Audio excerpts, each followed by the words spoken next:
আজকে তো ঈদ, আর ঈদের মধ্যে কিন্তু সেমাই ছাড়া একদমই চলে না। তার জন্য কিন্তু আমি সেমাই রান্না করতেছি। সেমাইটা আমি রাত্রে রান্না করে রাখছিলাম আর ঠান্ডা হওয়ার পর ফ্রিজে রাখছিলাম, যেটা কিন্তু সকালে খাইতে অনেক টেস্টি ছিল।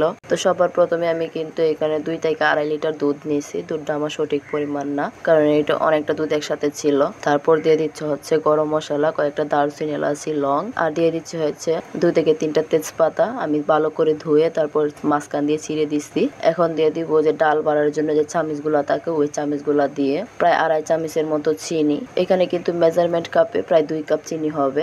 চিনিটা দেওয়ার পর হচ্ছে দিয়ে দিব কাস্টার্ড পাউডার। আমার ছেলে কিন্তু কাস্টার্ড সেমাই খুব পছন্দ করে, তো ছেলে যেভাবে পছন্দ করে সেভাবে রান্নার চেষ্টা করতেছি। তো কাস্টার্ড পাউডার আমি 1.5 চামচ দিছি, দিয়ে আমি ভালো করে মিশিয়ে নিতেছি। কাস্টার্ড পাউডার দিলে কিন্তু সেমাইয়ের টেস্টটা বাইরে যায় আর খুব সুন্দর একটা কালার আসে। আর মিষ্টি খাবারের স্বাদ বাড়ানোর জন্য কিন্তু দিয়ে দিচ্ছি 1/2 চামচ লবণ। যে কোনো মিষ্টি খাবারে লবণ দিলে টেস্টটা কিন্তু অনেক বেশি বাইরে যায়, আর লবণ না দিলে কিন্তু পানসা পানসা লাগে। তো সবগুলো আমি মিশায় চুলাটা জ্বালাই দিতেছি। চুলাটা জ্বালাই আমি খুব ভালো করে এগুলো জাল দিব। কিছুক্ষণ নাড়াচাড়ার পর কিন্তু বলক চলে আসবে। বলক চলে আসার পর আমি মশলাগুলো তুলে ফালাই দিব। মশলাগুলোর যে স্মেলটা দরকার ছিল সেটা কিন্তু বের হয়ে গেছে। আমি আরো কিছুক্ষণ রান্না করতেছি। দুধটা যখন এরকম ঘন হইব, আমি দেখানোর চেষ্টা করতেছি আপনারা।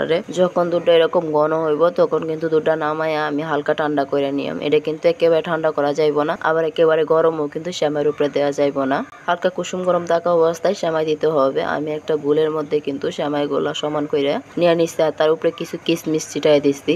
আপনারা চাইলে কিন্তু কাজু বাদাম, কাঠবাদাম, পেস্তা বাদামও ব্যবহার করতে পারেন। আমার ছেলে কিন্তু এগুলা খাইতে একদমই পছন্দ করে না, আর ছেলে যেটা খাইতে পছন্দ করে না সেটা তো ব্যবহার করার কোনো প্রশ্নই আসে না। তাই আমি কিন্তু এগুলো ব্যবহার করতেছি না, তবে আপনারা কিন্তু দিতে পারেন। এগুলো দিলে কিন্তু টেস্টটা আরো বাড়ে। তো দুধটা ঠান্ডা হয়ে গেছে, এখন আমি সেমাইয়ের উপরে দুধটা ঢাইলা দিতে আসছি। এখানে কিন্তু আমি সবটা দুধই ঢাইলা দিচ্ছি। প্রথমে অর্ধেকটা দুধ দিয়ে আমি চামচ দিয়ে সেমাইগুলা দুধের ভিতর ছুপাই দিতেছি, নিয়ে আমি বাকি অর্ধেকটা দিয়ে দিতেছি। এখানে কিন্তু অনেকটা দুধ দেখা যাইতেছে, কিন্তু এটা কিছুক্ষণ পরেই দুধটা শুকায়া যাইব। আমি প্রায় 15 মিনিট পর আপনাদের দেখাই দিতেছি দুধটা কিরকম হয়েছে। তো 15 মিনিট পরে দেখেন সেমাইটা কিন্তু একেবারে সফটলি হয়ে গেছে।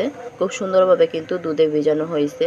আর বেশি পরিমাণে দুধ না দিলে কিন্তু এটা শক্ত হয়ে যাইতো ঠান্ডা হওয়ার পর, আর ঠান্ডা হওয়ার পর কিন্তু এখন এতটা শক্ত হয় নাই, খুব সুন্দর নরম আছে। তো এভাবে কিন্তু আজকে আপনারা সেমাই ট্রাই করতে পারেন। অনেকেই আছে কিন্তু পরে সেমাই রান্না করে সকালে, তার জন্য কিন্তু আজকে সকালে এই ভিডিওটা দিলাম যে আপনারা চাইলে এভাবে রান্না করতে পারেন। আশা করতেছি ভালো লাগবো। যদি ভালো লাগে তাহলে লাইক, কমেন্ট, শেয়ার করে নেত্রকোনা আপা পেজে ফলো করে দিবেন। আর ইউটিউব চ্যানেল ফিশ আর ভিডিওটা সাবস্ক্রাইব করে পাশের বেল আইকনটা বাজায় দিবেন সবার আগে নোটিফিকেশন পাওয়ার লাগা।